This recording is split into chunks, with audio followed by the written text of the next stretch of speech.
Di kota New York, seorang pria bernama Walker melakukan check-in di hotel. Begitu dia memasuki kamarnya, Walker ini tiba-tiba saja melangkah ke teras kamarnya. Orang-orang yang mengira Walker akan bunuh diri memutuskan untuk memanggil polisi. Polisi pun datang dan mencoba untuk membujuk Walker. Namun, tanpa sepengetahuan mereka, Walker ini melakukan panggilan telepon dengan adiknya yang bernama Joy serta pacar adiknya yang bernama Angie. Rupanya mereka berdua ini tengah berada di brankas milik Englander untuk mencuri sebuah berlian. Sebenarnya apa yang Walker ingin lakukan sehingga dia rela hampir mati hanya untuk mencuri, dan bagaimanakah kelanjutan aksinya dalam membodohi para polisi?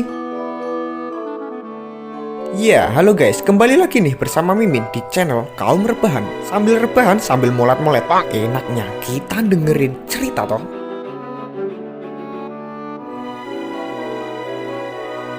Nah, kebetulan banget Leno, kali ini Mimin mau ngebahas alur film yang berjudul Man on a Ledge. Nah, penasaran toh gimana ceritanya? Ya Min, penasaran Min.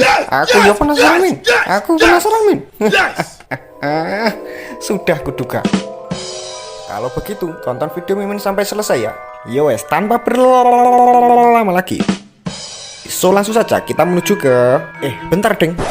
Sebelumnya, video Mimin ini mengandung banyak sekali spoiler. Jadi, buat kalian yang anti dengan spoiler, nggak usah anti-antian sekarang. Langsung saja nonton videonya Mimin ya. Yowes, so langsung saja kita menuju ke ceritanya. Berlatar di sebuah hotel bernama Roosevelt, Walker melakukan reservasi dan mendapatkan ruang di lantai 21. Namun entah karena alasan apa, Walker ini malah melangkahkan kakinya ke teras kamar hotelnya. Dia berdiri di tepian dan membuat pejalan kaki yang melihatnya menjadi cemas. Walker ini mencoba untuk bunuh diri dan dia pun akhirnya bunuh diri dan cerita pun selesai.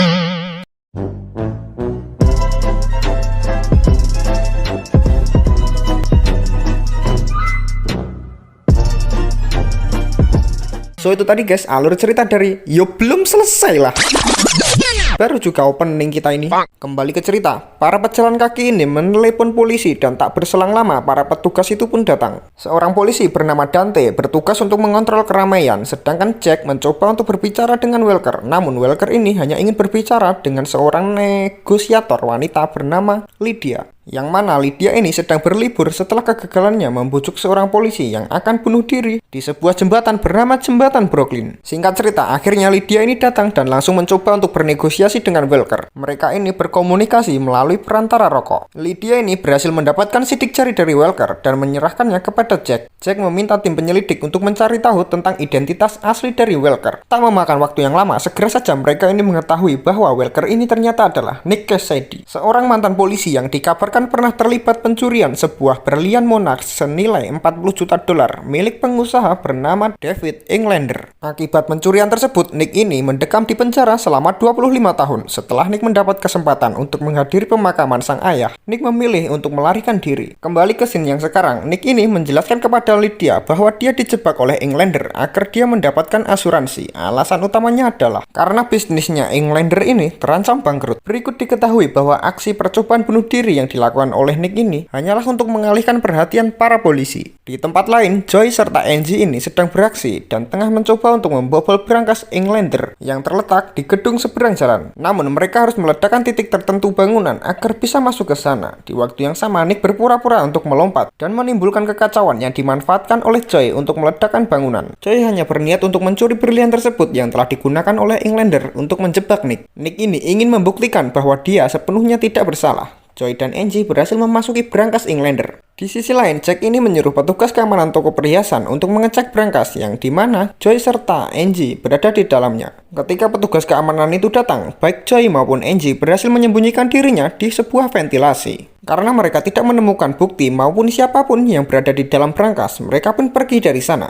Angie memulai lagi aksinya. Dia mematikan sensor panas lalu membukakan pintunya untuk Joy. Mereka juga berhasil membuka pintu brankas, akan tetapi berlian monarch tidak ada di sana. Joy bergegas untuk memberitahu Nick dan pada akhirnya mereka menggunakan rencana B untuk melancarkan aksinya. Joy dan Angie ini secara sengaja membuat alarm keamanan lemari besi itu menyala. Petugas keamanan dari toko perhiasan Englander datang untuk mengecek dan mendapati berangkas besi mereka berantakan seperti bekas dibobol pencuri. Englander kemudian membuka sebuah berangkas lain yang lebih aman untuk mengambil berlian tersebut. Ketika Englander memasuki ruangannya, dia mendapati Joy dan Angie sudah berada di sana. Mereka bahkan menodongkan senjata api kepada Englander. Mereka juga mengancam pria tua itu untuk memberikan berlian Monarch kepada mereka. Englander yang merasa terancam pada akhirnya menyerahkan berlian tersebut. Lalu Joy meminta Englander untuk memborgol tangannya sendiri. Kemudian Joy dan Angie ini pergi meninggalkannya. Di hotel, mantan rekan Nick yang bernama Mike tiba-tiba datang dan tanpa basa-basi langsung mengatakan jika Nick ini tengah merencanakan sesuatu. Namun Lydia serta Jack meragukan kecurigaan Mike. Untuk memperkuat dugaannya, Mike menunjukkan selembar kertas yang berisi data skema rakitan bom yang ditemukannya di dalam unit sewaan Nick dan yakin jika Nick ini akan meletakkannya di suatu tempat. Mengetahui itu, Mike memerintahkan Marcus untuk mengirim petugas penjinak bom ke unit sewaan Nick. Namun Lydia ini lebih memilih untuk percaya kepada Nick dan menghubungi petugas bagian internal. Dia mendengar fakta bahwa Englander ini mengerjakan 3 orang polisi yang dicurigai telah melakukan penggelapan uang. Ketiga polisi tersebut adalah Michael, Dante, dan 1 orang polisi yang telah wafat bernama Walker. Lalu Joy dan Angie ini menyerahkan tas yang berisi berlian tersebut ke seorang petugas hotel, yang mana petugas itu malah mengambil dan menyimpan berlian itu ke dalam sakunya sendiri. Di luar area atap, rupanya Lydia telah berhasil meloloskan diri dari polisi yang menahannya dan bergegas kembali ke atap. Meski Nick telah memberikan berlian itu kepada Englander, Marcus tetap memaksa Nick untuk melompat dari atap hotel. Kemudian tanpa diduga, Mike datang dan terjadilah adu tembak antara Mike dan Marcus. Namun sayangnya Mike tertembak di bagian dada kanannya. Dia menjelaskan bahwa dia benar-benar tidak mengetahui jika Englander sebelumnya telah menjebak Nick. Marcus hampir saja berhasil membunuh Mike dan Nick, tetapi Lydia berhasil menembak Marcus terlebih dahulu hingga dia berhasil dilumpuhkan. Sesaat setelah Englander hendak meninggalkan hotel, Nick nekat melompat dari atas gedung dan mendarat di airbag yang sudah ada di bawah. Lalu Nick mengejar Englander, menghajarnya dan mengambil berlian itu. Dia bermaksud ingin membuktikan kepada pers serta masyarakat yang melihat bahwa dia selama ini tidak bersalah, dan Englander pun ditahan. Keesokan harinya, Nick ini akhirnya dibebaskan dari segala tuduhan dan penjara. Dia lalu menemui Joy, Angie, serta Lydia di suatu bar yang dimana bartender di sana merupakan petugas hotel yang telah membantunya. Dan ternyata pria itu adalah ayah Nick serta Joy yang bernama Frank Cassidy. Di sana, Joy juga melamar Angie dengan sebuah cincin berlian yang sepertinya telah dia curi dari brankas toko perhiasan Englander. Dan film pun selesai.